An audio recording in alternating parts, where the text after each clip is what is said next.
If you can all take your seats, please. Councillors and visitors, please remember to switch your electronic devices to silent. Welcome along tonight, everybody. I'd also like to welcome our viewers at home who are watching the meeting via the live stream. Could I ask everyone please to stand up, and if I could ask Deputy Mayor Bianca Sandri if you could read the opening prayer, please. Almighty God, we ask you to guide us in all our discussions, to show goodness, honesty, understanding and wisdom in all that we undertake to do. May we respect each other's views at all times, and we ask all of this in your name. Amen. And if I could ask Councillor Sargent if you could read the Acknowledgement of Country, please. Thank you, Mr Mayor. On behalf of councillors, we would like to acknowledge the traditional custodians of this land, the Whadjuk people of the Noongar Nation, on which this meeting is taking place, and show our respect to the elders past, present and emerging. Thank you. You can take your seats, please. Please note that without prior approval, any recording of this meeting is prohibited. Members of the public should note that no action should be taken on any resolution of council prior to written advice from the city being received. Takes us to item 1, which is the official opening, and I declare the council meeting of the 22nd of September 2020 open at 7:01 p.m. Attendance and apologies, I have nil. Item 3, approved leave of absence, I have nil. Item 4, disclosure of interest, and the following disclosures have been received. Councillor Joe Ferrante disclosed an impartial interest in item 12.1 DS1 as the owner of 5 Field Street, Mount Lawley is known to him. Councillors, are there any other disclosures of interest this evening? No indication. Item 5, petitions. I've received 2 petitions. Councillor Caddy, would you like to read out your verified e-petition for us, please? Thank you, Mr Mayor. I have a verified e-petition here, a total number of verified signatures being 839. It's a request to refuse the proposed development Karrinyup West Towers, DA 191906.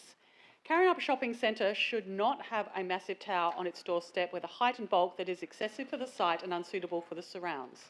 As local residents, we welcome redevelopment of the area, but believe that the proposed high-rise is too big, too intrusive and totally inappropriate for its proposed location. The developers must not be allowed to ignore design guidelines, potential traffic and safety problems, pedestrian access, suitable infrastructure, parking problems, overcrowding and suitability of the structure with the surrounding environment, or to disregard community submissions and concerns.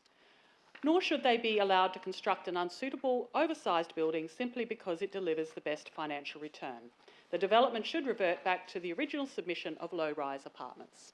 Thank you, Councillor. Councillor Proud, do you have a verified hard copy petition? Thank you, Mr Mayor. I have a petition with 20 verified signatures. Request to remove Empire Bike Park from mountain bike park considerations. We, the undersigned, do respectfully request that the council, number 1, make urgent representations to the town of Cambridge requesting that Empire Park be removed from all its further mountain bike trail site considerations. Number 2, make every effort to oppose the project and to expose the dubious process by which this site has been selected. Without council support, we are disenfranchised in this matter, which will have a permanent adverse impact on our neighbourhood. Thank you. Thank you, Councillor Proud. Councillors, are there any other petitions that you would like to present this evening? Can I please have a mover and a seconder to receive the petitions? Move Councillor Sandri, seconded Councillor Proud. Let's just go to the vote, please, councillors.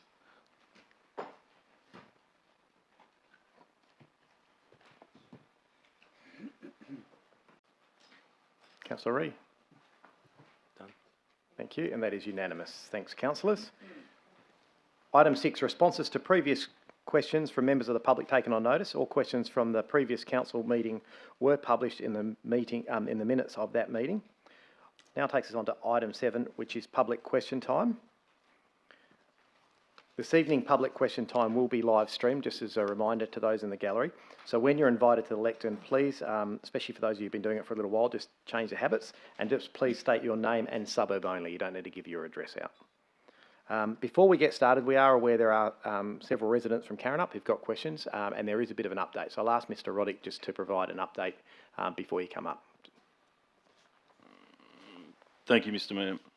Thank you for your questions and interest in the JDAP application for a mixed-use development at Karrinyup Shopping Centre. To provide an update on this application, the proposed development was referred to the City's Design Review Panel on the 3rd of September, with the DRP report forwarded to the applicant on the 17th of September. This Design Review Panel report and the 3 pre-lodgement Design Review Panel reports will be published as an attachment to the City's RAR in accordance with the Council-adopted Design Review Panel terms of reference.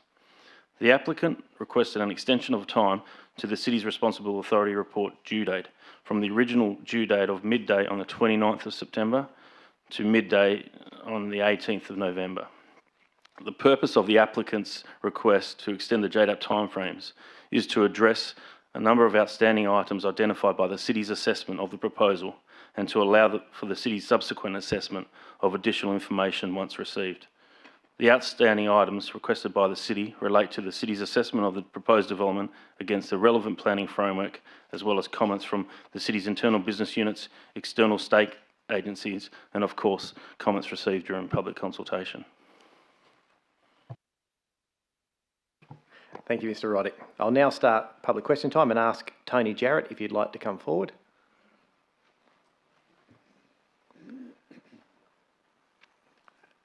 And if you could just press the button on the bottom down there, the red one, and you just leave it on after you've finished. Thanks, Mr. Jarrett. Your name and suburb? Yes, Tony Jarrett, Karrinyup. Firstly, I'd like to acknowledge Mr. Roddick for the time and attention he spared us during a personal visit to our place last week. And in that meeting, he explained the JDAP process and the competing considerations for the City of Stirling. During the DA process, it was very much appreciated and certainly provided us a far better insight into what's actually happening right now. But my questions tonight just relate to public transport situation with the development.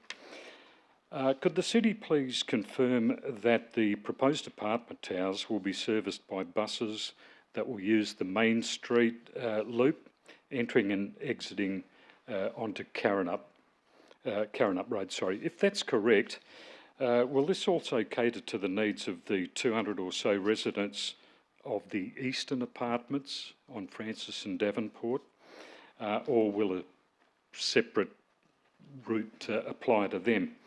Sure. Let me get you an answer. Mr. Roddick, are you able to provide an answer? I'm happy for Mr. Jarrett to keep going. Oh, there's more. Okay, keep going. Yeah, nearly finished. A large volume of buses will be required to service potentially 600 or more people that will be living in the western apartments, and perhaps 800 if you include the eastern apartment residents. And if, as the developer suggests, most would use public transport, is the City satisfied that the volume of buses servicing those won't have a significant detrimental effect on the local traffic conditions?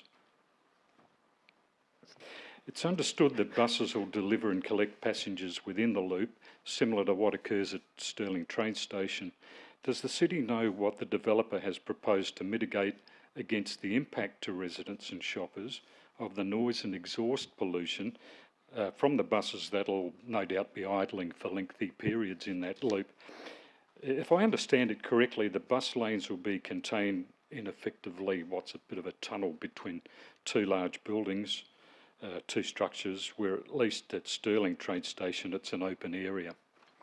Okay. Thank you, Mr. Jarrett. I think you've cleverly crafted 30 questions into that one question. I'll see if Mr. Roddick can respond. Thanks, Mr. Mayor. I'll have a go at a couple. Thanks, Mr. Jarrett, for the question. The internal Main Street, which extends from Karrinyup Road to Burroughs Road through the site, will not be directly serviced by public transport. All public transport services will occur in the surrounding local road network only, and not through the private site area. The bus station will be located within the southern portion of the site abutting Karrinyup Road. The internal Main Street is part of the private property of the site. There was a condition on the original approval in 2015 which requires the owner of the land to grant to the City an easement in gross for the benefit of the City of Stirling and the public at large over that portion of land designated for vehicle and pedestrian traffic along the Main Street. Mr. Jarrett? Last one. This development, surrounded by low-density zoning and mass public transport, is limited to the bus service, which currently we believe adequately caters to the local population. Does the city acknowledge that although this development features the use of bus services, a development of this scale should be based around a more effective train service? If so, is this one of the key points being raised for JDAP purposes? Thank you. Mr Rodich. Thank you, Mr Mayor, and thanks, Mr Jarrett. In the original application, the applicant submitted a transport plan which addressed all current and future modes of transport and the associated considerations, including pedestrian and the pedestrian network, cycling and its network, public transport, motor vehicles, roads and parking. This transport plan was reviewed by the City and the transport portfolio, being the Department of Transport, the Public Transport Authority and the Transport Authority of Western Australia and Main Roads WA. The Metro Northwest JDAP imposed a condition on the original approval in 2015 that firstly required the applicant to produce an updated transport plan to the satisfaction of the City that will clearly show the impact of the proposal on the adjacent residential road network, and secondly, to ensure all necessary measures as identified by the updated transport plan be implemented and constructed by the landowner at their expense and to the satisfaction of the City prior to occupation of the development. There are a number of other conditions on the original approval in 2015 that link back to this transport plan, such as the road upgrade conditions. I guess into your final point, the availability and adequacy of public transport services to the development will be considered as part of the City's assessment of this proposal and subsequently likely to be reported in the Responsible Authority report. Mr Thanks Jarrett. very much. Thank you. Monica Jarrett.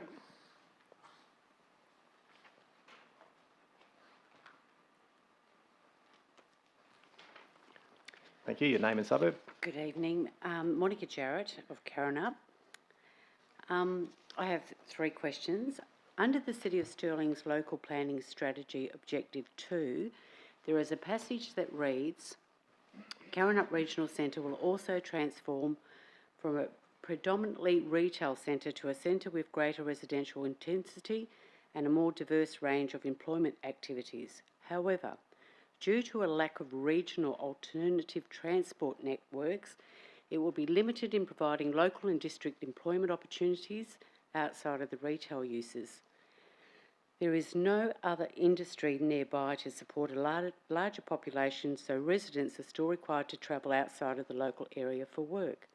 In light of this, does the City consider that towers of this bulk and scale should be supported?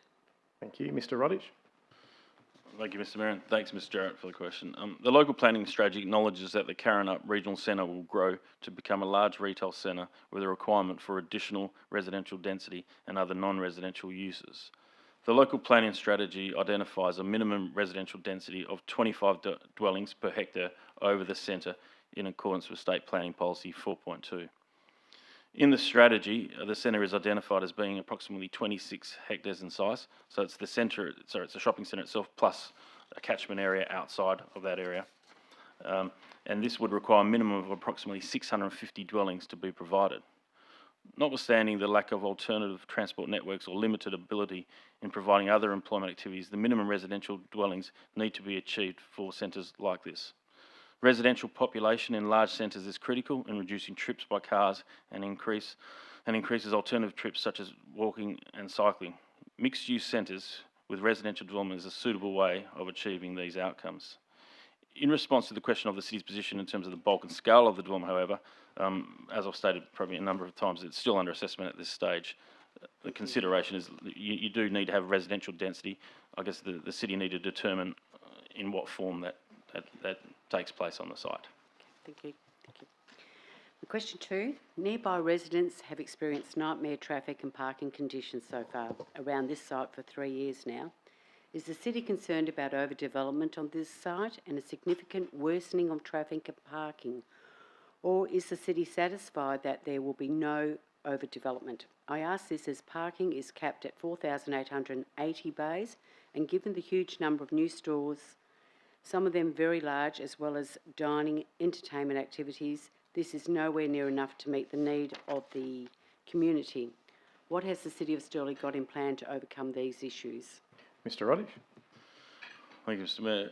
The City of Stirling recommended refusal of the original development application in 2015 for a number of reasons, including but not limited to the application not conforming with various provisions of the State Planning Policy 4.2, two of which being clauses 5.3.1, which requires prioritising public transport and other modes, and clause 5.3.2, which is traffic and parking. Notwithstanding the above, the Metro West JDAP imposed conditions on the original approval in 2015 in relation to an updated transport plan, as previously mentioned in my answers tonight, and a car parking cap of 4,888 bays to be provided on site. Local traffic impacts and the adequacy of parking will be considered in this assessment, and we'll provide, I guess you'll see our comments in relation to that as part of the Responsible Authority report, Ms Jarrett. Thank you very much. My last question isn't to do with Karrinyup as such, it's more to do with council meetings. I'd like to raise a security issue with the City of Stirling concerning ratepayers and their private details. The minutes provide the addresses of ratepayers who submit questions at these meetings, and this is available to anyone on the internet. With question time particularly now being broadcast, it wouldn't be hard to work out who is not home now. In fact, I would ask that all addresses of ratepayers be removed from all past minutes, as this should not be made available to general public. I would think it appropriate to provide this on the form for the City of Stirling to verify that the member a bona fide ratepayer, but it should not be advertised for all to see. Thank you. Mr Blanchard, would you like to provide a response? Thank you, Mr Mayor. We are aware of the request to not include the minutes, the addresses in the minutes, and that will occur for the future. We certainly were aware that in live streaming the council meetings that advising of a suburb only was the preferred option. In relation to historical minutes, these go back a long way, and we don't think it's necessary to remove those addresses from historical minutes, although we have taken your request into account and will be actioning that specifically in relation to you. Thank you very much. Thank you for your questions. Thank you. Judy Lundy, please.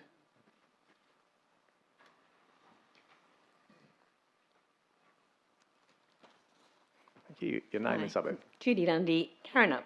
And I came with two questions, but one I believe was substantially answered by Mr Roddick, so I'm just going to ask the one question concerning the Karrinyup West residential development. In an email dated 18 September 2020, the UniSuper CEO advised that the proposed design for the Karrinyup West residential development has been the subject of a rigorous review by the Council Design Review Panel, and all 5 of the independent panel members supported the proposed design, and it was deemed to be consistent with the relevant planning policies. Can the Mayor please confirm if this statement is accurate in that A, all 5 independent panel members supported the proposed design, and B, the proposal is consistent with the relevant planning policies? Thank you. And I'll ask Mr Roddick to provide you the information on that.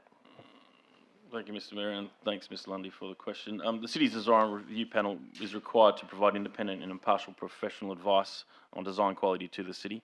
The role of the Design Review Panel is not to undertake a planning assessment against the relevant planning policies. Please be advised that the panel have not made the reference statement in relation to this development as described in your question. Thank you. Andre Dines.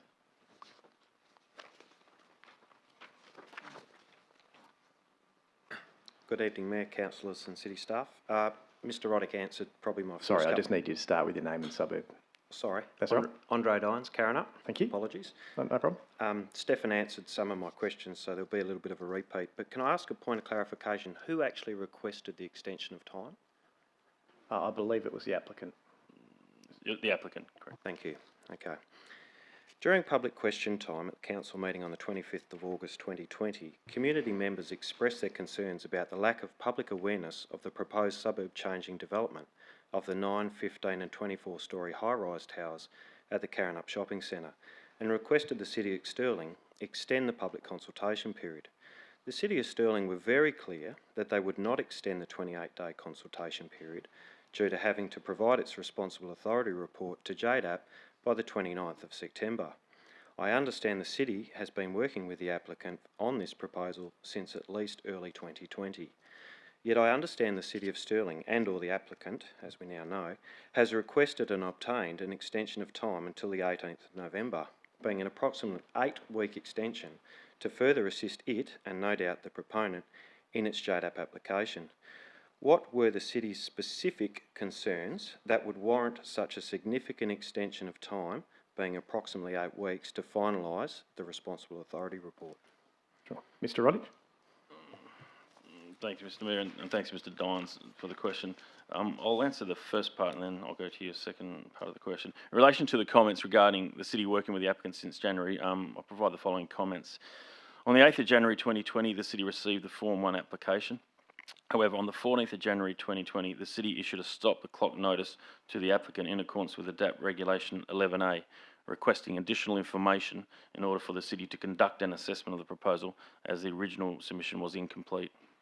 On the 20th of July 2020, the City received all requested information from the applicant and issued a recommence the clock notice in accordance with Regulation 11A. This means that the City's assessment of the proposed development commenced on the 20th of July. No assessment was undertaken and therefore no comments were provided to the applicant by the City regarding the proposed development prior to this date. In relation to the extension of time request to the City's Responsible Authority report, RAR until the 18th of November 2020, the applicant requested that extension of time to address a number of the items identified by the City's assessment of the proposal. The outstanding items requested by the City relate to the City's assessment of the proposed development against the planning framework, as well as comments received from the City's internal business units, external state agencies, and comments through consultation. They're quite lengthy, I guess, areas that need to be addressed by the applicant, and Mr. Dines, I'm more than happy to meet with you or provide further information on, I guess, the key areas which raise concerns with the City. Mr. Dines? Thank you, and I will take that invitation up, but obviously I'd like a few things on the record first. Question 2. Since the closure of the 28-day public comment period on Monday the 24th of August 2020, what information and or feedback has been provided by the City to the applicant and or additional information requested from the applicant, including in relation to justifying the applicant's request to extension of time to complete the City's Responsible Authority report, and when will this be provided to ratepayers and residents? Mr. Roddick? Thank you, Mr. Mayor. Following the conclusion of the consultation period, the City has provided a request for further information letter to the applicant dated 11th of September, which identified a number of outstanding issues in relation to the City's assessment of the proposed development. The proposed development was reviewed to the City's Design Review Panel on the 3rd of December, with a DRP report forward to the applicant on the 17th of September. This Design Review Panel report and the 3 pre-lodgement Design Review Panel reports will be published as an attachment to the City's RAR in accordance with the Council-adopted Design Review Panel terms of reference. Mr. Dines? Okay, thank you. Question 3 I've substituted due to the prior advice provided. Can the City confirm if during this 8-week extension of time, if the City and or the applicant intend to progress the approval of an activity centre plan and or structure plan for the redevelopment of the Karrinyup Shopping Centre site and surrounds? Mr. Roddick? Thank you, Mr. Mayor. Mr. Dines, I'll probably take this on notice, but at the moment, no, the City haven't planned to, I guess, invite the applicant to submit an activity centre plan for the site at this current point in time. That will be one of the matters which has been, I guess, put to the applicant in our assessment, and we'll take comments back from them and relook at that. Yeah. Just a point of clarification, I understand they've actually submitted the document and to the Department of Planning. It's whether the City is going to progress that document. Mr. Roddick? Through the Chair, I'm not aware of a recent submission of activity centre plan unless you're referring to the submission by the road group back in 2015. 16 it was dated, and it was What part we of the might do now, Mr. 2017 Dines, because approval. rather than enter debate here, I'll Yep, get that's fine. Mr. Roddick to provide you a response in writing, then follow up with you, and Yeah. just to make sure we got the right information. In the minutes as well. Thank you Yeah. very much. Sure. Councillors, can we get an extension of question time, please? Move Councillor Rees, seconded Councillor Migdale. Just go to the vote, please.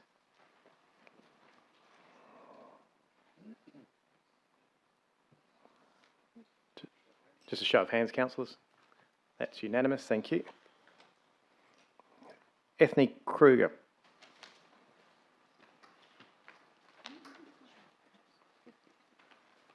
Thank you. Just your name and your suburb. Ethne Kruger, Karrinyup. My first question is to the council as to when will the council address the build-up of traffic along Burroughs Road and Davenport Street, Karrinyup? As a resident, it is almost impossible to reverse out of my driveway, and crossing the road has become dangerous. Apparently, a traffic count was done some time ago on Burroughs Road, but the cable was placed past the entrance at North Court Building, which is not a true indication of the traffic flow. I did enclose a series of photographs I took on the 14th of September at 3:30 in the afternoon, where the traffic was banked up bumper to bumper along Davenport and Burroughs Road. And apparently, according to my neighbour, that it is really very bad at 7:30 in the morning, and gets progressively worse during the morning and into the afternoon. So as far as I'm concerned, this is an unacceptable situation in an area zoned as residential. We need urgent action from the council, whether that be a lower speed limit or another solution. Mr Rodich. Thanks, Mr Mayor, and thanks, Ms Kruger, for your question. The traffic issues along Burroughs and Davenport Street are a direct result of the redevelopment, as you've stated. And I guess that level of disruption's unavoidable when you have a redevelopment like this. The City of Stirling will continue to monitor the roads and try to minimise any disruption as much as possible. But with a development of this magnitude, you are going to get disruption in those local roads while we're going under the redevelopment process. That means another 4 years of the traffic build-up that we have to suffer through, and I really don't think that's acceptable at all. Either there needs to be a speed limit imposed, or some sort of, there aren't even any stop signs at the entrance exits Ms of Kruger, the Karrinyup. thanks, Ms Kruger. I need you to ask another All question. right. Yes. Now, the other thing I want to ask about is apparently there's a verge grant if you beautification verge grant if you remove your lawn and mulch and plant native. When I did mine during the COVID lockdown, and I bought established plants and did it all myself. And I rang the council officers, and according to them, I'm not entitled to this grant. So is it only for specific people and because it's part of a project? Mr Littleton. Yeah, thank you, Mr Mayor, and thank you for the question. Look, the city's grass to natives rebates are only intended as a small incentive to encourage residents to undertake a verge makeover if they are still considering whether to do so or not. The city has a limited annual budget for this rebate, and residents are only eligible if they have not already completed the upgrades to their verge. Residents need to apply for the rebate and be advised that they are eligible prior to completing their grass to natives upgrade. The city's current annual budget for verge rebates is not applied retrospectively for verge upgrades that have happened, recently, many years ago. The city does, however, have many other sustainability initiatives which are available each year, including free plants for verges, and you can find out more information on our website. Ms Kruger. So because I used my initiative to do my verge and paid for all the plants, I'm not entitled to anything. Anyway, my third question is, where will the proposed second roundabout be located along Burroughs Road? I visited your offices to speak to someone about this, but as no one was available, I was assured that she would contact me telephonically, but this was more than a month ago with no reply. I'd like to know if anyone can explain where the roundabout will be. Mr Littleton. Yeah, thank you, Your Worship. Look, I'll need to take that question on notice, but more than happy to come and show you what the plans and provisions are. So I'll make sure that that one of my officers gets in contact tomorrow just to work through that with you. So there is a plan for a roundabout, a We'll be, second roundabout. Ms. Curry, we'll be in contact. We'll be in contact with you tomorrow Okay. and fine. organise someone to meet you All and right. discuss it. Thank you. Roland Hadley.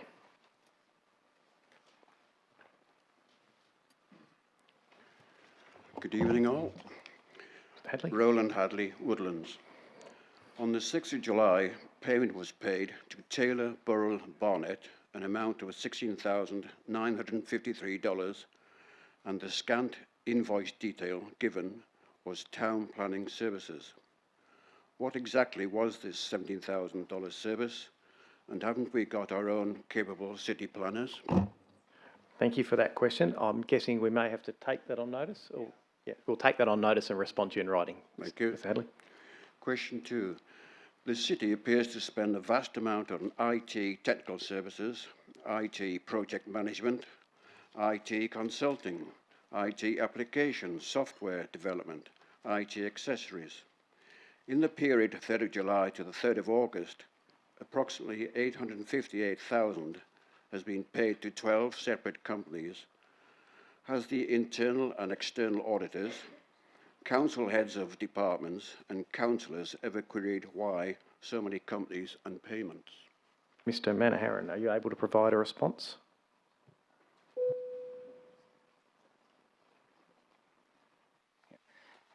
We'll have to take the question on notice and get back to you on that one. We'll respond to you in writing, Mr. Hadley. Sorry, just your microphone's been turned off. That's it. Question 3. Has the council got any closer to providing fuller comprehensive details on this chart of accounts as requested several meetings ago? We'll have to respond to you in writing as Ms Hawkins is away at the moment. I know she's been talking to you on that, Mr. Hadley. Thank you, Chair. Simon Wheeler.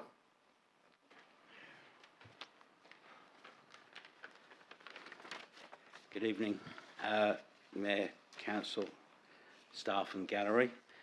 Simon Wheeler, Scarborough, I forgot.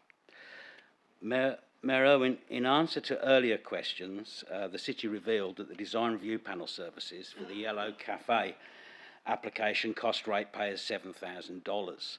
I was assuming a similar amount for the Karrinyup overdevelopment proposal, but it sounds like it might even be more than that.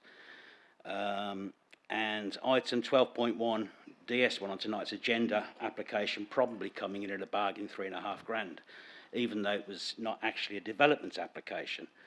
Mayor, if I recall correctly, offering the design review panel as a free service for developers was stated to be a trial subject to later review. So my question is, has or when will that review occur, and what is the total cost to date of the design review panel service to ratepayers since its inception? Thank you for that question, Mr. Wheeler. I'll see if Mr. Roddick has any of those answers. Thank you, Mr. Wheeler, for the question. I don't have an answer in terms of how much we've spent so far on the design review panel. I'm happy to provide that to you. Of course, it is a free service, but the city, I guess, supported the design review panel to make sure that we have design quality in our developments in the city of Stirling, and this is applicable not to just development applications, but local development plans, activity centre plans, rezoning amendments, city-owned projects. So it's quite wide, the brief, that what the design review panel can consider. But I'll provide you that detail of how much that we've spent on the design review panel so far. And also when it's up for review. And the review is next year, I believe, but I'll provide that to you as well. Thanks. Thank you. In relation again to item 12.1 DS1, on page 88 of tonight's agenda, Mayor, and you'll see quoted and emboldened a quote, "The panel is in support of 4 stories based on evidence that the neighbours are not adversely impacted." I'm wondering, Mayor, what evidence? The only verifiable available evidence I'm aware of is that of a local resident speaking against the application at the recent committee meeting, primarily on height concerns. My question is, can the city adduce the evidence that we are informed the DRP, the applicant, and it appears the planning department relied upon? Yeah, Mr. Roddick. Thank you, Mr. Mayor, and thanks, Mr. Will, for the question. As I've stated before, the role of the design review panel is not to carry out a planning assessment. They provide comment on, I guess, the design quality of the development in looking at the 10 principles of SP 7.0. Comments in terms of the suitability, in terms of impacts on neighbours. That's a consideration of the planning officers to deduce and go through. With respect, through you, Mayor, the question was, where was this evidence that that neighbours are not adversely impacted? Where did that come from? It's not available in any of the planning documents, and we've seen evidence to the contrary. Mr. Roddick? Through the chair, Mr. Will, it's clear that there were submissions received from neighbours objecting to the proposal, and this is commented on by the officers in the report. There's comments in regards to comments received and what these were detailed, and we provided our comments in respect to those. It's not the role of the design review panel, and I will have to look at that comment in the report where the design review panel have said that the neighbours don't object to the proposal. And we'll provide you any response in writing. Fantastic, thank you. At its inception, we were informed that a design review panel would have no determining authority. Yet the officer recommendations for item 12.1 DS1 rely on design review panel comments supporting 100% increase in building height if we refer to the R60 zoning, or 33% if we refer to the R codes. With a mutual understanding that the R codes already allow for variation, officer support for this height appears to be based on little more than a questionable DRP statement, the one I spoke about earlier, from a report itself based on plans that have zero evidential value given there is no development application in place, yet influences the local development plan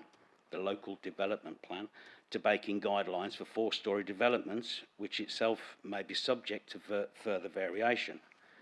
My question is, Mayor, will you or this council resolve to review the terms of reference of the design review panel, its behind closed door status, consider the inclusion of community groups, and clearly define to what extent the panel should be allowed to influence planning decisions, given it is evidently out of touch with community sentiment, it is unelected, without oversight, and unaccountable?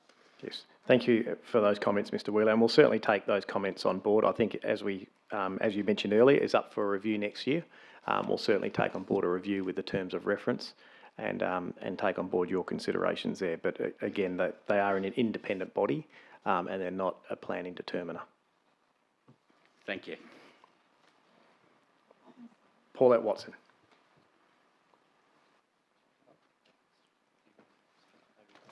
Pauletta Watson, Gwelup. Thank you. Any questions? Yes, I've got 3. I have lived alongside the Kareniup wetlands for 20 years. In the past 3 years, I've attended Gwelup Progress Association meetings regarding issues surrounding the wetlands, attended council meetings, signed petitions to council, completed online surveys for community consultation on 2 drafts of the Kareniup Wetlands Management Plan, and asked questions during public question time. However, I have had no response from council officers to any of my questions. On the agenda tonight is a motion for closure of the secret garden, which makes reference to public consultation. However, it does not give any of the findings of the public consultation, which closed 5 months ago on the 21st of April. So my question is, how can council officers write a report and come to a conclusion on a partial closure if the officers haven't provided in their report the evidence of outcomes of the community consultation? Mr. Littleton. Thank you, Your Worship, and thank you for the question. It will be a little difficult. Council, the council report in front of council tonight is responding to a notice of motion that was provided by Councillor Hatton. That notice of motion responds to the broader community feedback that he and other ward councillors have received from the local community in that area.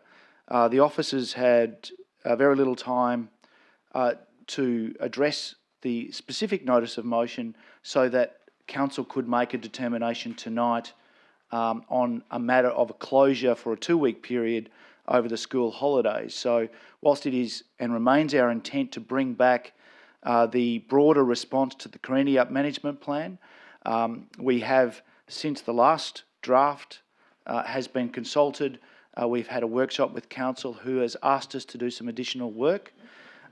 So the matter before council tonight is a simple matter of a closure for a period of time.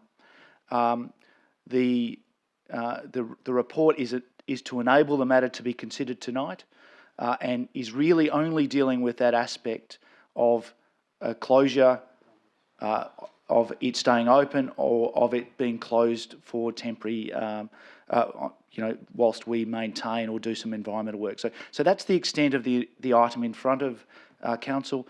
The broader issue of Kareniap Management Plan will certainly be coming back, and all of that feedback that the community have given us will be responded to in that matter. May I ask a question, Mayor, through that response?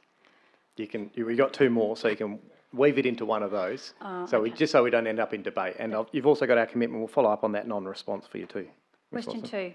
With reference to the motion regarding closure of the secret garden and the options and conclusion proposed by Parks and Sustainability officers, that states there is a concern for negative publicity against the city if the secret garden is closed.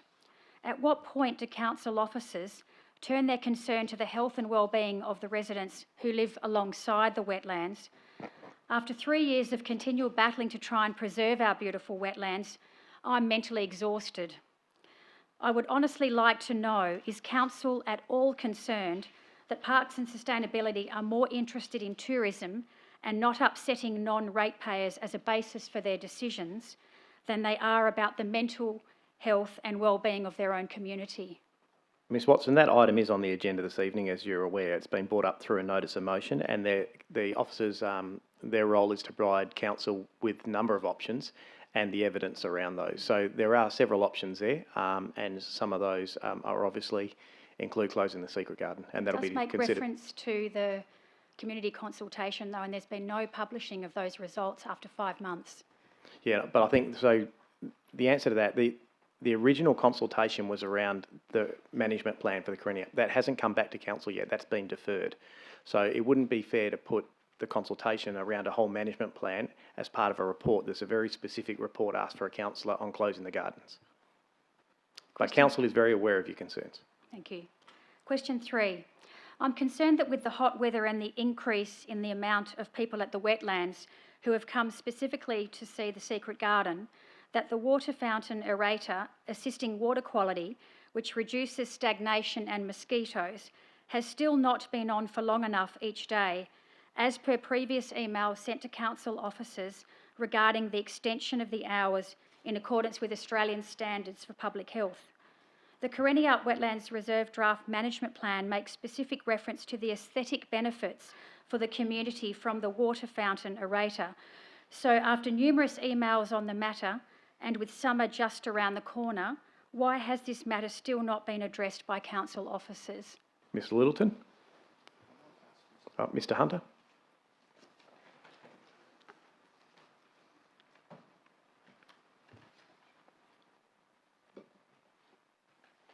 Mr. Mayor, the water fountain at the Willows Lake operates 3 hours in the morning and 3 hours in the afternoon.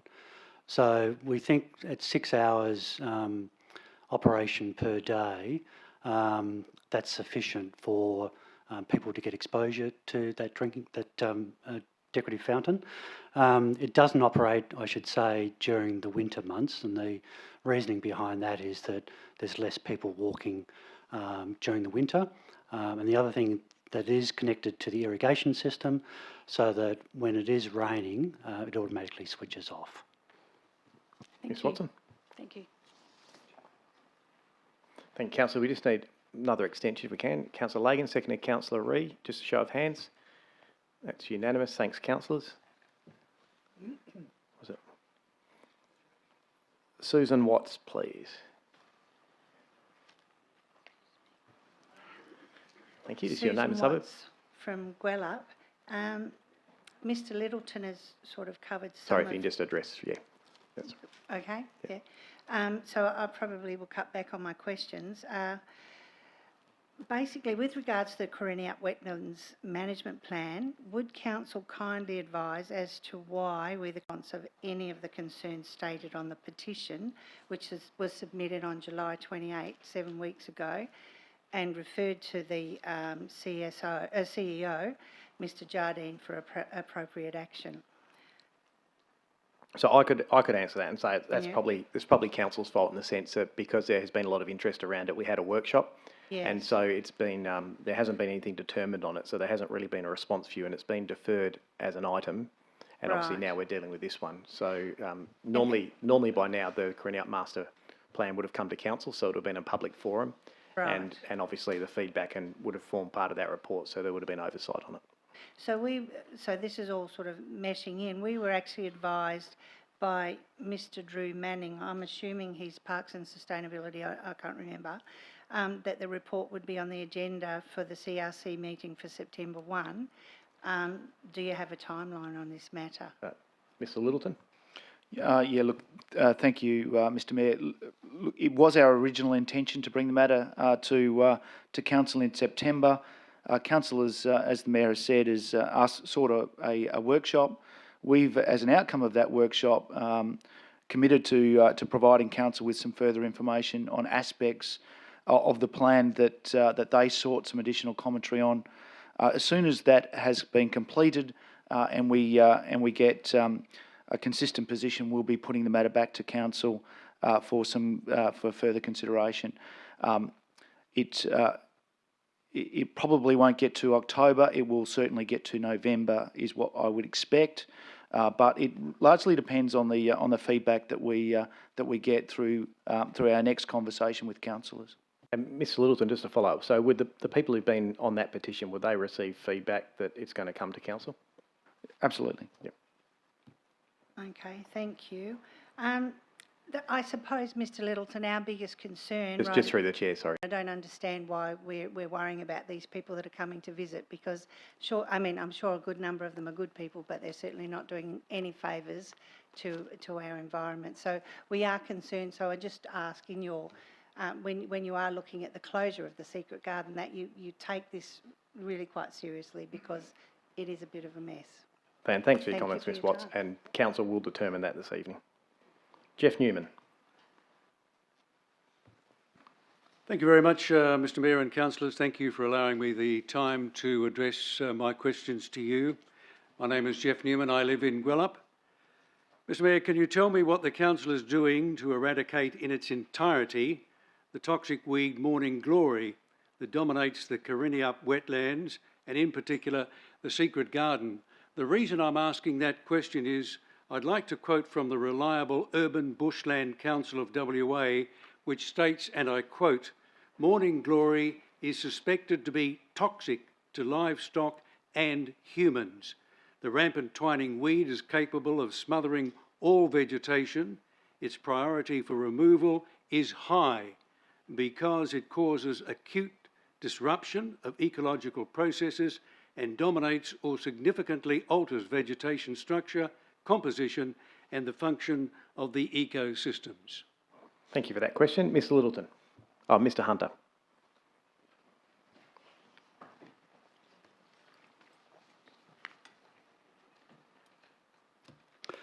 Mr Mayor, yes, we are very acutely aware of the impact of Morning Glory. Fortunately, it's fairly isolated to the northern part of the reserve, but the entirety of the large array of weeds over the reserve is indicated in the weed mapping report, which is attachment 2 of the draft management plan, and the weed treatment strategy, which is attachment 3 of the draft management plan. And that deals with how the entirety of the weeds that sit within the reserve should be dealt with in a program sense. Mr Newman. I'm not here to debate questions or answers. I was recently told by a resident of Coriniap Avenue that she has had trouble sleeping of a night because of the loud sound of voices and music emanating from the secret garden. Can you tell me what steps the council is taking to prevent this loud music and gatherings, to stop the abuse of this woman and other residents? Well, I can tell you, Mr Newman, there's an item on the agenda this evening from one of the councillors, and council will make a determination on that this evening. Thank you very much. Could I request a written answer to my first question? Yes, certainly. Thank you. Bradley Maguire.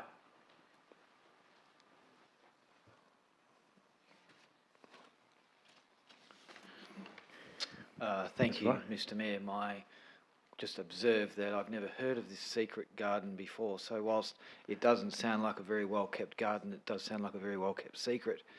I think you'll have many people in the gallery who may disagree with you, Mr Maguire. Oh, well, from the Mount Lawley perspective anyway. My question relates to item 12.1 DS1. Yeah, and just your name and your suburb. Oh, sorry. That's right. Bradley Maguire, Mount Lawley. Thank you.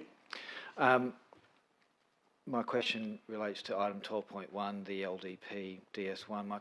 I attended the Planning and Development Committee last week, made the comment, having supplied some pictures, that whilst a picture is worth 1,000 words, a site visit is worth 1,000 pictures.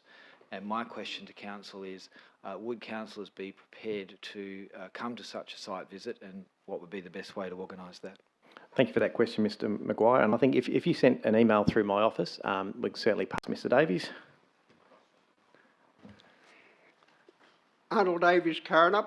Good evening, Mr Mayor, councillors, staff and members of the gallery. Will the elected councillors now rescind the motion passed several years ago which authorised the CEO of the City of Stirling to enter into negotiations with the shopping centre to sell off the Carrinup Library site?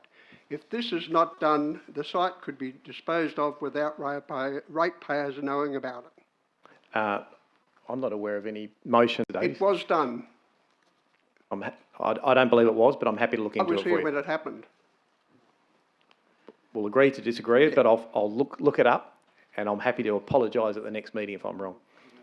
Thank you. And we'll respond to you in writing. Thank you, Mr Mayor.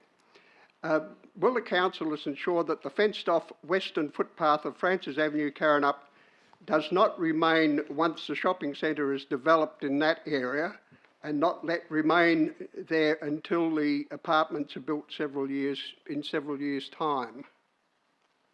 We may have to respond to you in writing with that one too, Mr Davies. Thank you. Will this council instruct the elected councillors from the City of Stirling who sit on the Joint Development Assessment Panel to vote against the building of the 9, 15 and 20-storey buildings on the Carrinup Road site of the Carrinup Shopping Centre development in accordance with the objections of the ratepayers? No, I'm pretty sure we're not allowed to do that, Mr Davies, but I'll get Mr Roddick to give you a response. They represent the people. They act in a quasi-judicial role though, so it's, yeah. Mr Roddick. Thanks, Mr Mayor, and you've answered the question. Mr Davies, I'll provide that to you in writing, the requirements of the DAP members, but they do have to make their own decision on the application and can't be instructed by the council. You can be assured that obviously the JDAP representatives from the council are certainly sitting around the table tonight and hear the community's concerns, and they take that on board as part of their deliberations, but they do have to go into the decision-making process impartial and make a decision based on the evidence. I've been to one of those JDAP meetings where they voted in favour of a development which was against the ratepayers' wishes. Well, they've got to make the decision they believe at the time that's in the best interest of the city. Thank you. Thank you, Mr Davies. And thanks everyone for your patience. And that finishes question time. We'll now move on to item 8, applications for leave of absence. Councillors, are there any requests for a leave of absence? Councillor Caddy. Yeah, thank you. Can I request a leave of absence from the 19th to the 29th of October, please? Yes, you may. Is there any other councillors who would like to? If not, can I have a mover and a seconder to accept that leave of absence? Move Councillor Migdale, seconded Councillor Farrelly. If you can have a vote. How are we going down here? Here it is.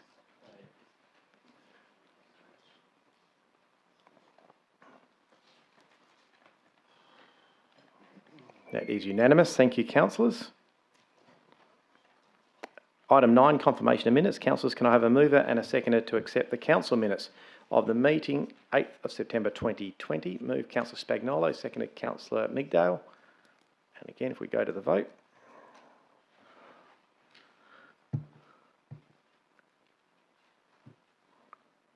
That's unanimous. Thanks, councillors. Announcements by the presiding member, I have nil.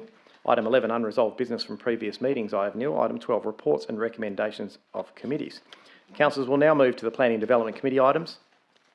No committee items are required to be pulled out this evening. Councillors, do you wish to pull out any of the Planning and Development Committee items? Councillor Caddy. Thank you. CP1 and CP2, please. Thank you. Any other indication? If not, I will go to the chair of the committee, Councillor Boothman. 12.1 CP1, Local Planning Policy 4.2, Mixed Use and Commercial Centre Design Guidelines Review. Your motion. So I move the committee recommendation on page 171, Mr Mayor. Thank you. Councillor Caddy. Thank you. I'm happy to second with an amendment, if I could, please. And your amendment? As per the white paper, that there be some general modifications made to the guidelines, the policy before it goes out for consultation. Thank you. And doesn't change the intent of the motion, No, so it happy to doesn't. accept that. Is there anyone opposed? Questions? A few questions? I will go. Just one question? Yeah, I'll allow the question if there's no debate, obvious debate. Thank you. Other than some minor things that deal with after, but just before it goes out for advertising, just for clarity, is the policy intended just for a maximum building height of 3 stories? Mr Rodish.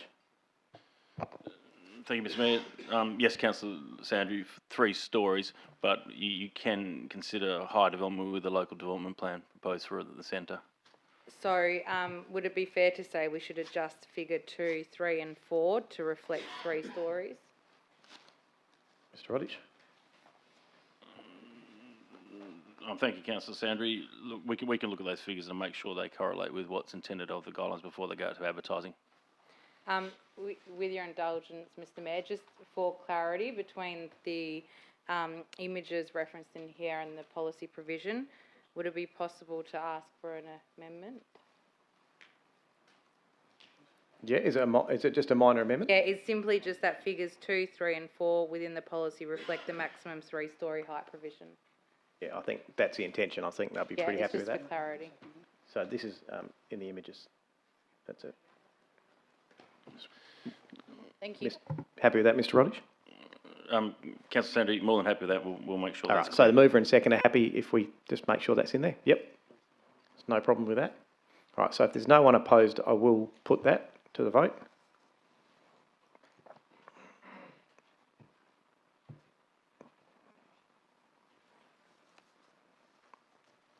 That is unanimous. Thank you, councillors.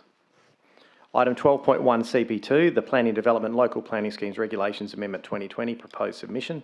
Councillor Boothman is chair of the committee. Yes, I move the committee recommendation on page 206. Councillor Caddy.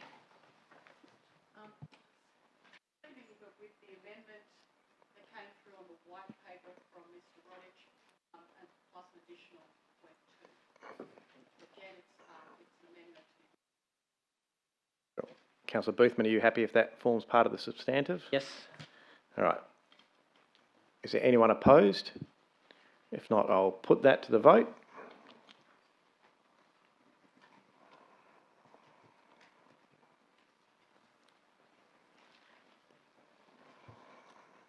We've just got Councillor Perkoff.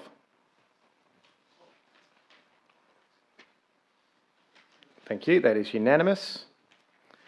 All right. Councillor Boothman, would you like to move the balance of reports, which is 12.1 I'll move the balance DS1? of the one on the report. Thank you. Is there a seconder for that? Councillor Spagnolo. If we can go to the vote, please, councillors.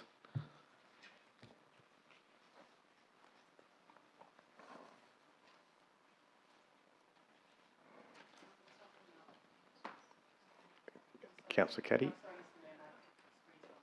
Gone blank.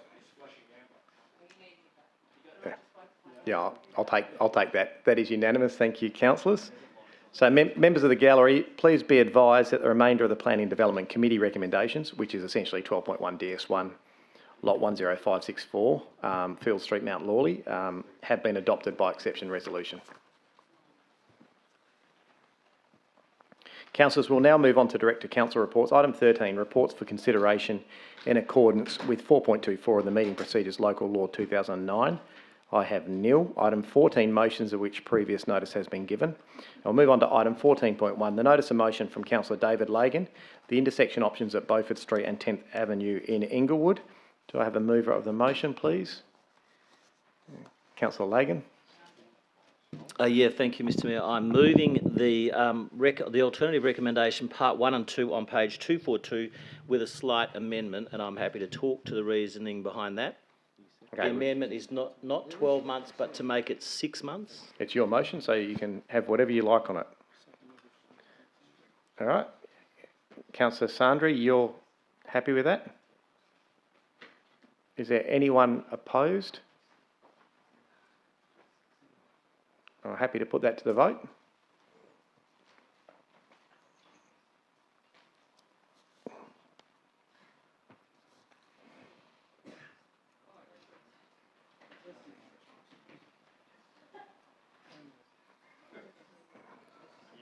Councillor Farrelly and Ferrante.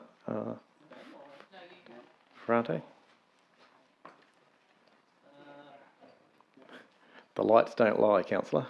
That is unanimous. Thank you. Brings us to item 14.2, notice of motion from Councillor Chris Hatton on the secret garden closure on page 245. Councillor Hatton. Thank you, Mayor. I have an alternative motion. This should be up there. Yep. What motion? Yep. You'll have to read out just so we know. Okay. The alternative motion that Council adopts option A to close the secret garden Gwelup for the period Monday 28th of September 2020 to Monday the 12th of October 2020 inclusive. Thank you. Councillor Perkoff is seconding that motion. Is there anyone opposed? Councillor Ree. Councillor Hatton, sorry. Okay, thank you, Mayor.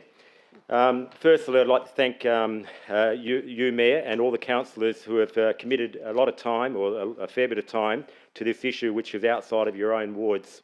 Our own ward commitments are varied and large, and to our residents and ratepayers, we tried our best in our wards, and your passion and commitment to our ward is appreciated. However, you know, it is true that councillors can't be everywhere all the time. We can't be on top of all issues. It's hard to know what's going on from Coastal through W, Osborne, Inglewood, Mount Lawley and Balga. So we try to talk as much as we can about these issues. And I'd have to thank again all those people who have come to the Hammersley ward, outside your ward, to learn more about the secret garden issue.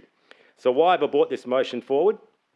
It's not because we, Councillor Perkoff and I, want to slow down the management plan. It's far from that. It's not because we want to close down the entire wetland, certainly not. It is because of one single small pocket of the wetland that has been a tourist attraction at the expense of local residents. This tourist attraction, advertised by the City of Stirling over quite a long period of time, is known as a secret garden. Yes, it is unique. Yes, it is public open space, and people certainly have the right to visit it. However, the high visitation has not and is not being managed properly. There is ongoing traffic and parking problems and very much ongoing environmental damage and degradation. Regarding traffic and parking, there is only one local road, back road, into and out of this area. There is one small 10-car car park and there is no immediate off-street car parking, and 50 or more cars converging on one spot at a time to that small spot is quite horrendous. On any weekend, public holidays and 12 weeks of school holidays, there is traffic and parking chaos, road obstruction, driveway obstruction, causing delayed and very poor access to residents. There's over half a year of this going on all the time, causing distress to local residents, or 180 days or more throughout the year, counting all weekends, public holidays, school holidays. That's over half a year. As ward councillors, we have witnessed this again and again. It to me is clearly a huge problem that needs addressing now, before the spring school holidays, with another 2 weeks of stress for residents. And that's one of the reasons why I took out there be a report brought forward. We won't have time for that. Having researched other public open spaces, this one road in, one road out, and no parking provision is not the norm, definitely not the norm. As a matter of fact, this does not happen at Jackadder Reserve, Careen Open Space, Lake Gwelup. It doesn't happen at Herdsman, doesn't happen at Lake Munga, and doesn't happen even at Hyde Park in the Perth city of Perth. I could give many more examples, but I'll spare you of that. Now, regarding the environmental damage and degradation in the Wetlands Reserve Management Plan, as advertised for public comment, which was closed just after the original date of April this year, it states clearly in the introduction to that, in the management plan, that we, Council, want to make sure that this important natural resource is looked after well into the future, which means it needs to be effectively managed. And that's what's stated on the preface.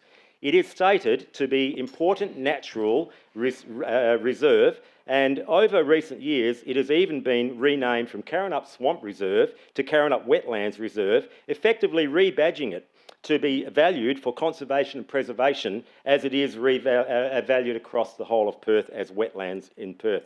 But currently it is a muddy, broken down swamp with noxious foliage, unsightly debris, blocked waterways and random unnavigable pathways. Essentially, it is an environmentally neglected area that is not and is not being managed. I don't think it is something to be proud of for the City of Stirling, that is, to be promoting and supporting a tourist attraction and destination over the well-established norms of protecting and conserving wetland areas across Perth. 30 seconds, Councillor. Yeah, thank you. Finally, as stated in the draft plan, the Wetlands Management Plan aims to balance the environment and conservation needs of the reserve while still meeting the current and future recreational needs of the community. We support the plan going forward with a positive framework. We support the public open space if managed better. However, the nearby residents are experiencing extreme problems there over half a year every year for the last 5 years and are not being supported. And the nearby and other local community who have passion and desire for a restored clean natural wetland are not being supported. And the ratepayers and residents are not getting their support. So, in closure, with only seconds to go, the executive of the City of Stirling knows that there's area issues, and I believe the report is coming back on October the 8th after school holidays. Executive report to count. That's time, Councillor. Thank you. Thank you. Councillor Perkoff. Thank you, Mayor. I'd like to thank my colleague, Councillor Hatton, there, and it's your microphone. Sorry, isn't it on? Councillor Hatton. No, Councillor Hatton. Councillor Hatton. What did I call him? No, you're on. Thank you very much. Back in 2015, I wasn't on council yet, but that was around the time that the secret garden exploded onto social media, ended up in a few in-flight magazines, and some genius dubbed it the secret garden, ended up on Google Maps. There's a pin drop now as well, and it soon became the victim of its own popularity, Mr. Mayor. So much so that it should actually now probably be called a smash and trash garden, because that's exactly what it's turned into. Parents and kids, even their dogs from far and wide, have come equipped, and they're actually encouraged to come equipped with boots, shovels and ropes. They read about it in social media, tell one another, and off they go. As I speak to some of these visitors, I wonder how they would feel if they had to lobby their own councils, like the places that they come from, City of Wanneroo, Town of Vincent, Town of Bassendean, all the way down to Thornley, how they would go if they lobbied for a creation of a destructible area in their wetlands or on their riverbanks, just to keep their visitors happy. So how are we allowed this to happen? Because we have pretty much condemned this environment and its fine residents to ongoing misery. This is environmental destruction, Mr. Mayor. Do you know what it's like when a local resident who lives on that street says to me, Carlo, we used to enjoy our weekends, particularly our Sundays, and now we feel mortified knowing that the hordes are coming, Now, my conscience will not allow me to have this continue, and neither should yours. We need to let this area regenerate, recuperate, and hopefully we'll get some wildlife back also sometime in the near future. Thank you, Mr. Mayor. Thank you, Councillor Perkoff. Councillor Ree.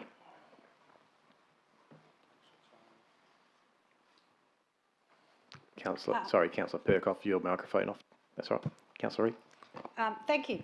I'd just like to congratulate both Councillor Hatton and Councillor Perkoff for raising this issue that has been going on for some time. And yes, as Councillor Perkoff alluded to today... You opposed it, Councillor Ree. Pardon? You opposed it. I know. Okay. Can I Continue. finish? Well, okay. Is that, yes, they weren't on council when this first came on. This has gone backwards and forwards for many, many years. It isn't getting any better. The aerator, I still can't believe, hasn't been fixed up. I can't believe that the secret garden hasn't been addressed. Whether it's the management, whether it's too many people, whether it's just our fantastic marketing department that everybody came from Mars here, or all of the above, I don't know. But what the problem is at the moment, from the people that have come to make a complaint, the people that have come to public question time, the people that have put in petitions, submissions, etc., all say the same thing. It's not getting any better. We know in COVID, it didn't come to this council to close down the secret garden in July school holidays. The staff did that because of all the complaints coming in. The staff did that on environmental grounds and public health grounds. It didn't come to I think we council. might just get clarification there. Let's stick to the facts. I'm pretty sure it was closed due to COVID restrictions. Ms Littleton? Yeah, look, just to confirm, it was closed due to COVID, and we were obviously requested by the local police. There was a lot of complaints as well. There may and well have been. public health is actually COVID. I don't know if anyone realises that. But anyway, it's exactly the Councillor. same thing. It is a health issue. It isn't got changed from a health issue. Because the water's not aerated, it's no longer is it a fun swimming Huckleberry Finn place. It is actually a mosh pit. That's what it is. And if the report says you've got to have fun in the mud, go somewhere else. We're not sitting there promoting mud. What happens if somebody has COVID in the mud and other people get COVID? What happens if somebody has scabies? Or Councillor, let's try to stick to the item on the agenda. that is the item. It's a public health issue. That is the whole point. I am foreshadowing a motion, a recommendation that the secret garden, as put in, as outlined in the plan, be closed until it's environmentally regenerated and there are no public health issues. Now, I do believe, and I hope Council would support my alternative motion because it could be in 4 weeks. The motion that's on the board now is only for 2 weeks. What I'm saying is that if we allow the staff to take a little bit longer, it might only be 4 or 5 weeks, it might take 4 or 5 months. Who knows? But at least they're not going to be hammed in for 2 weeks. If they can't solve this issue in 2 weeks, what happens? It comes back to council. The poor ward councillors get another hammering, other councillors get another hammering, and these poor people have to come out in the rain and snow. So, you know, the thing is, we have to address these issues. I think But can I just stop you there, Councillor, and just test it with the mover and seconder? It's only, your foreshadowed motion is not substantially different. That's all it is. Well, it is substantially different, but I'm just wondering if you want to put an amendment forward or if they're happy just to stay where it is and just have it as a foreshadowed. So because Councillor Reid's foreshadowed motion is just talking about putting some sort of extension on the time frame. I don't know if it needs all that stuff about public health issues, but...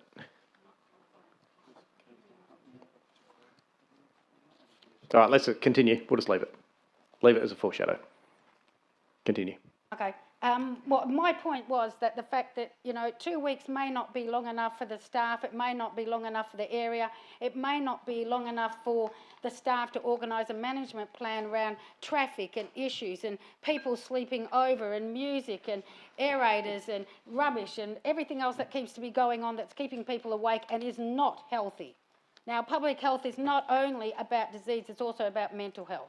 So I think we need to put all this in perspective. All I'm asking for is an extension of time to allow the staff, allow the community to address the issues that is there. And I don't think that that's that difficult, because to me, this issue has been going on for more than 5 years and it hasn't been resolved. And somehow we have to resolve it. This is in people's backyards. It's not good enough if someone comes from Albany or wherever. 30 seconds, Councillor. It's the fact is, this is where our ratepayers are. We look after our ratepayers, and if it's managed properly, anybody can come from anywhere and they will all have a great time. But if we don't listen to the community that lives around there, then they are not going away and they will be here every day. So I ask the councillors around the table to support the extension of the time to allow the staff to address the issues, please. Thank you, Councillor Ree. Councillor Farrelly. I'd like to second that, foreshadowed. You can't second, there's no motion on the table, Councillor. Oh, okay. Well, I would actually say you could even put that. No, you can talk, so we've got the substantive motion of Hatton and Perkov is a motion you talk to, and then if it's defeated, the other motion will come up and then you can address that one. Okay. Well, in regard to the motion that my fellow councillors at Hammersley have put forward, and coming from my background of landscape management and agricultural science, I think the environmental degradation and damage that's currently been occurring is going to need a lot longer to be remediated than 2 weeks. And I think we might even have to be looking at 2 years or so. We have in that, as Mr Newman in the residence here mentioned, that there's a toxic weed that is taking over. Now, I recall the toxic weed, the same toxic weed at Tread Bushland, and in the end, the Friends of Tread Bushland started to pull it out, and this is about 15, 20 years ago. Very aware of what our responsibility is. Point of order, Mr Mayor. Yeah, Councillor Caddy, your point of order. There is absolutely no evidence that there is any diseases associated with this. I would just look, just suggest we ease off the COVID and the mud being infectious stuff. Okay, I'm sorry, but with the background I have, we move along to the next bit. Yep. And I take the point, it's not there at the moment, but this is the potential, particularly when the hot weather starts up. But the real problem is we need remediation. Both my fellow councillors over in Hammersley have indicated that. They've been, I think, far more reserved than what I would be if it occurred in the coastal area. Because in those situations, if you really want a garden or a wetland or anything to come back up to speed, you need to give it time to recuperate. And I would therefore put... Councillors, can we just have some quiet on the other side? Yeah, thanks. For an indeterminate time until it is remediated effectively as per the management plan. And I would hope that's where the management plan would be leading to. Thank you. Thank you, Councillor. Now, I have got you all down. Just about everyone's going to speak tonight, so just to let you know. But if I'm not calling you out, it's because someone else was before. Just some of you are giving me the look. Councillor Ferrante. Yeah, thank you, Mr Mayor. I was had the pleasure of touring the Secret Garden because I'd never been there before in my life, actually. I was quite astonished to see the Secret Garden. Missed all the advertising, of course. I found that initially, kids having fun, but then as time went on, I saw the total chaos of the place. And a guy let his dog off the leash, running rampant. So I said, hey, mate, why you got that dog on the leash? Just ignored me, took off, and I thought, right, okay. Time to cross the bridge, and I was going to push Jeff Newman in, but I didn't have the opportunity into that wobbly bridge. But I was astonished to see the way it's gone totally out of order. And I think let's give it a bit of time for a closure, whether it's a temporary nature or whatever it is. We'll work with the local residents because there's a number of problems there. I saw bus stops, illegal parking, disruption to the area. We want people to enjoy our parks, absolutely. The problem I have is the chaos, and I think we need to sort of shop it in. It's not so much the other side, the coastal side, it's more the entrance to Secret Garden is really the issue. So I'm supporting local councillors because I understand being there that day, and as you were there as well, that I sympathise for the residents, but I think we need to bring a bit of order into it and then review it. So I'll be supporting councillors tonight. Thank you. Thanks, Councillor. Councillor Caddy. Thank you. And I'm going to start by foreshadowing the officer's recommendation, which is option C. And I know there's already a foreshadowed on the table, but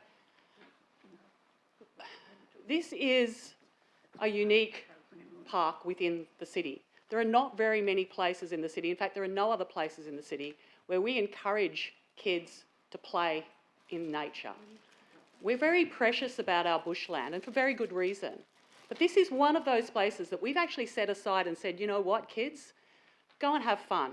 And I don't know about you guys, but when I was a kid, I grew up playing in the mud, and I actually thoroughly enjoyed it. Getting out my wellies, getting a bit grubby. My grandchildren have visited this secret garden, and they absolutely love it. You know, it's like Shrek's hidden wonderland where there's, you know, trees covered in vines and there's mud and there's things they can squelch through. As the ward councillor said, it's a victim of its own success, which means people love it. People go there from not just the Hammersley ward, but from all of our wards to visit this place because kids can play, families can have picnics. So why would we close it during school holidays? And I'm sorry, but in the whole 7 years I've been on council, I don't recall that we've ever closed a public open space, and particularly not during school holidays. We don't close the whale park down at Scarborough during the busy summer period because there's parking problems, because there are parking problems around Scarborough in summer because people want to go there. You know, I live adjacent to a public open space, and I understand from a resident's perspective what it's like to live next to a public open space. Yes, people are parking on the verge all the time. I have a stairway that runs past my house, and in summer, people are up at 5:30 in the morning doing their exercise up on that training ground. And yeah, I could go to the city and saying, that's disturbing me because I happen to live next to it. But you know, I live next to a public open space. And that is amazing, the fact that I've got that on my doorstep. And I have to put up with some inconveniences for that. But I wouldn't trade it for the world because you're living next to a public open space. But in doing so, you've got to understand that other people are going to want to use it too. I went there on the weekend. I can see the degradation. I can see that it needs work. I trust the officer's recommendation that they can close it down in bits and rehabilitate it. You know, it needs somebody to go through and pick up some rubbish. It needs some waterways to be unclogged. Option C gives us that option. And I think it's perfectly fair that we can be rehabilitating this place while it's being used. Because what next are we going to do? Are we going to close it down for the whole Christmas period? I mean, are we going to close it down for every school holidays until the management plan's in place? The problem is the officers have put up a management plan to help deal with these issues, but council's actually stalled it for 2 years. It first came to us in September 2018, and we've continued to push it back.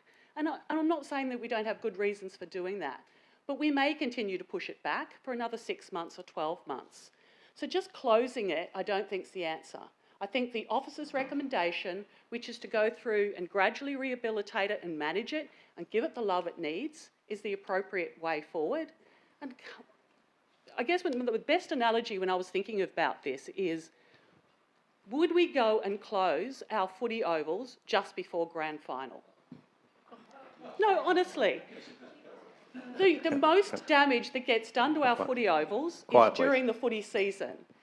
And when we finish the footy season, those grounds are a muddy mess. But we wait till after the footy season and then we go and rehabilitate them. Yes, people are going to want to use this during school holidays.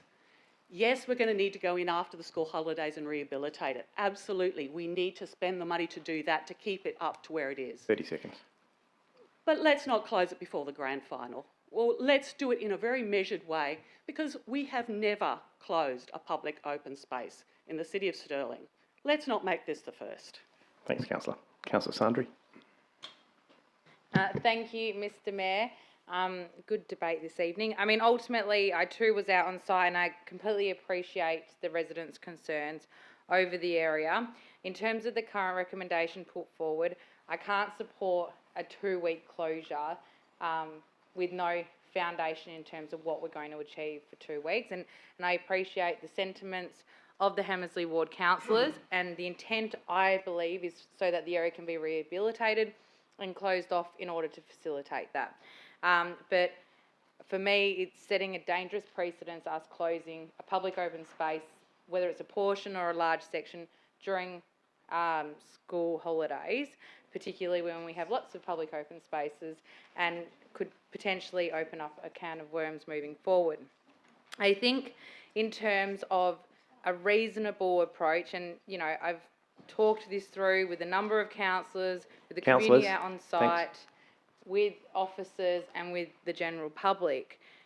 My view is that we need to do something that serves a purpose for the area. And as everyone agrees around the table, rehabilitation is required. It is degraded significantly and the waterways are compromised because of it.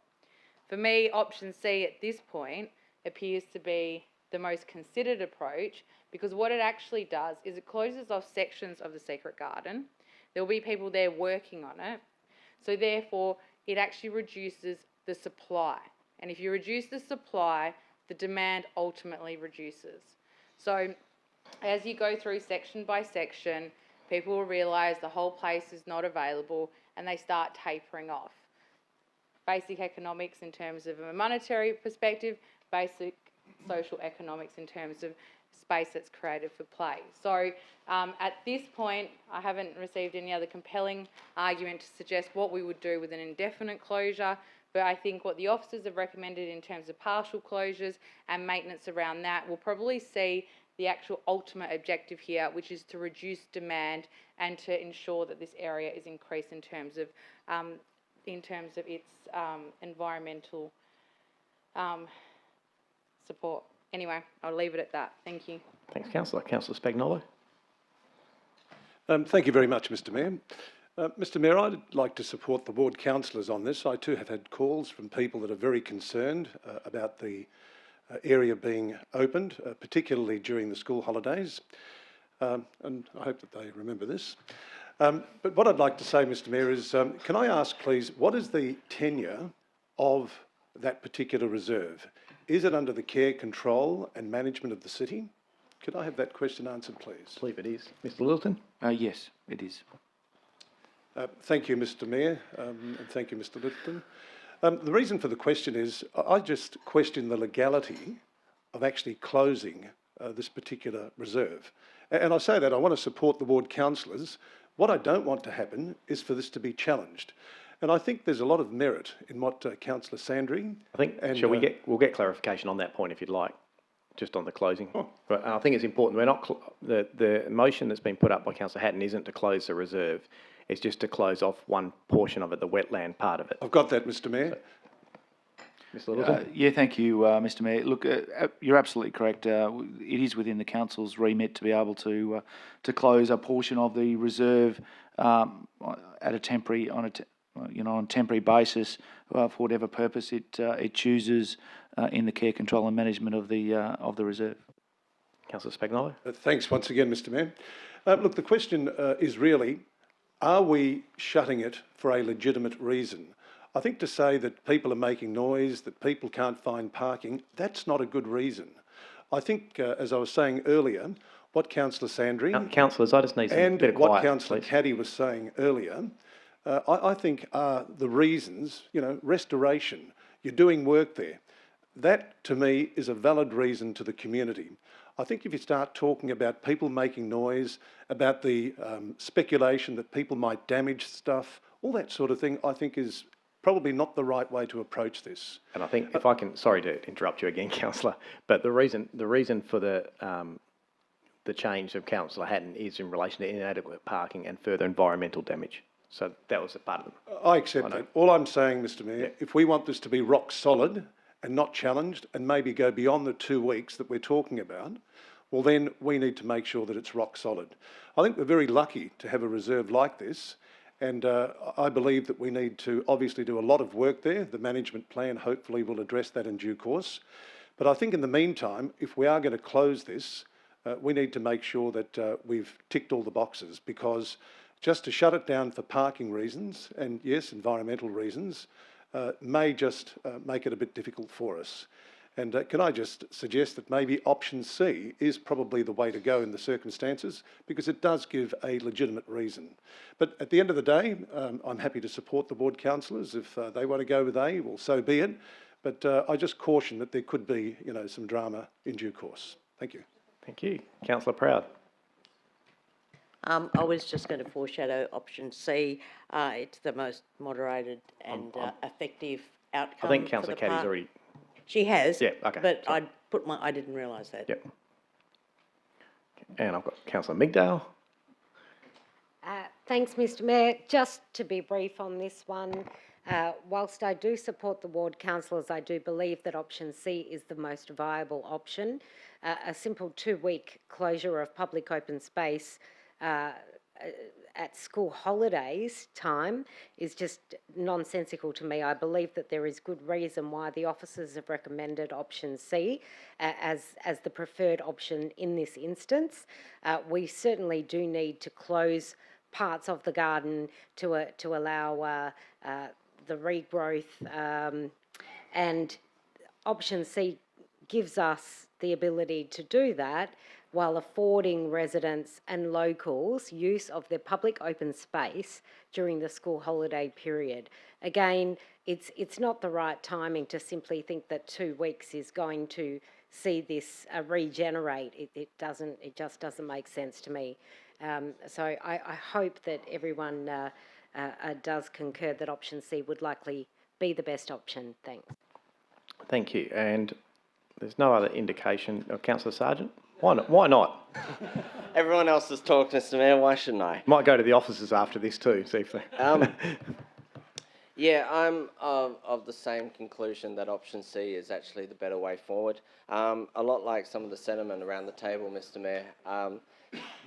The closing it down for 2 weeks may achieve some relief for the community over the 2-week school holiday period, but I don't believe in the long run it achieves the actual goal of trying to rehabilitate the area. That's why I'm quite partial to option C. It's the best of both worlds, if you will, Mr Mayor. It still allows that secret garden to be open to the community, and it still enables that the rehabilitation of the environmental damage that's happened in the area. I guess for me, Mr Mayor, it came down to when I was reading through this motion today, it was a case of, I have a principle personally that public open space should remain open for all members of the public to use, and this doesn't change that view. This is public open space. It's there for the public to use, and it should stay open for the public. I've heard a lot of talk today around parking and lots of cars going down that street because of Secret Garden.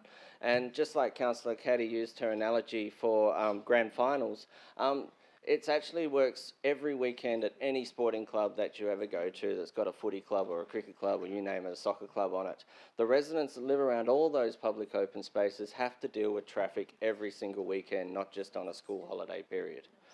So traffic to me wasn't really the deciding factor, if you will, on choosing option C.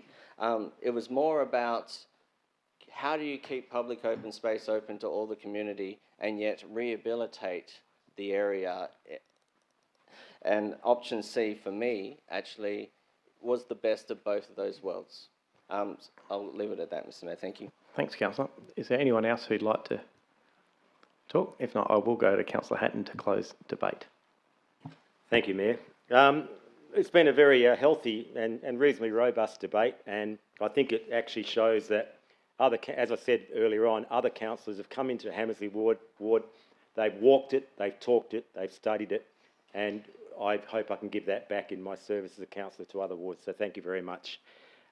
It's very enlightening that we've come to an agreement that there is environmental damage and degradation there. I think that most of us here agree on that, and the exploring of option C is, it sounds good, but it doesn't solve the real local issue there to do with the angst, anxiety on the people who live along there.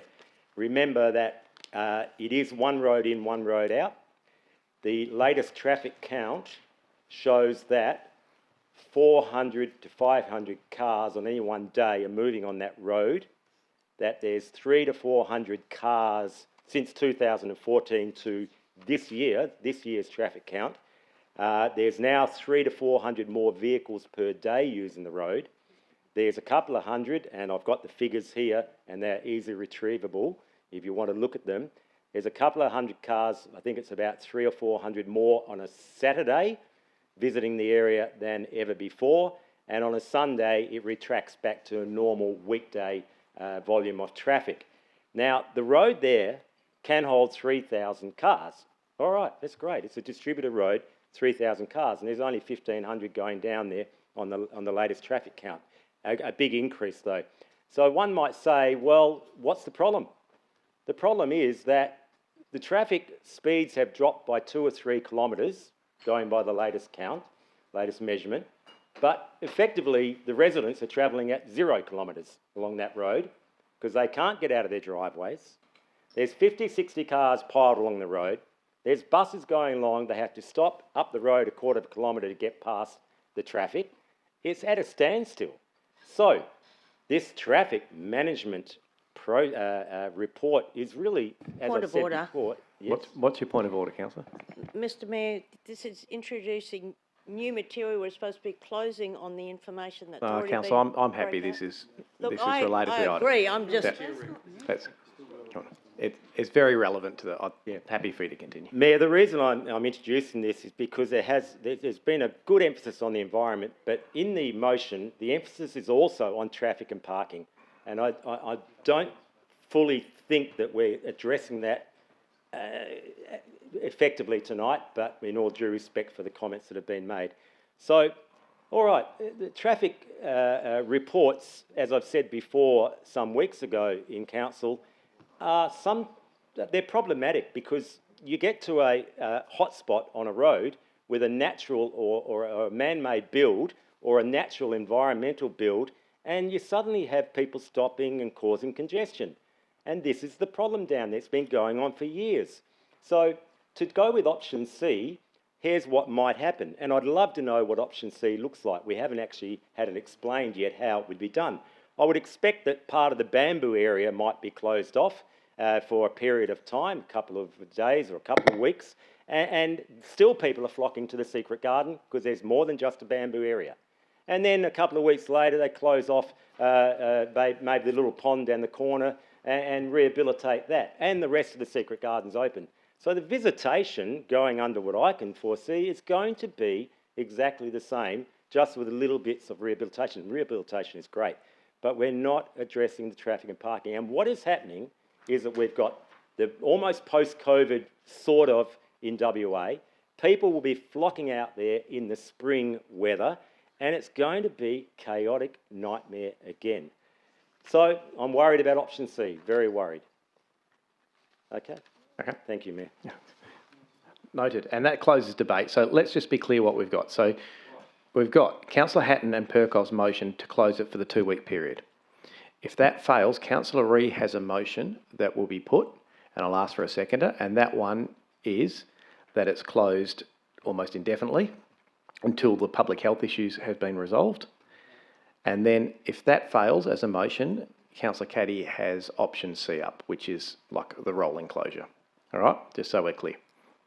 So let's put Councillor Hatton and Perkov's motion to the vote, option A.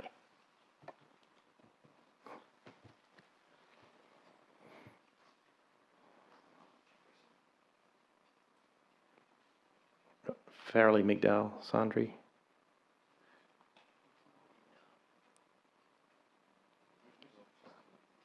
Migdal.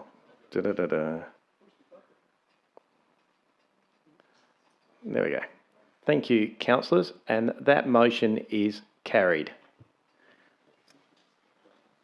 Well done. Good debate, councillors.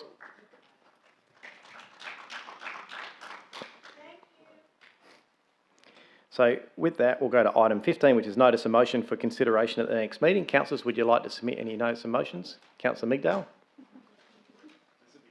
Oh, I can't wait.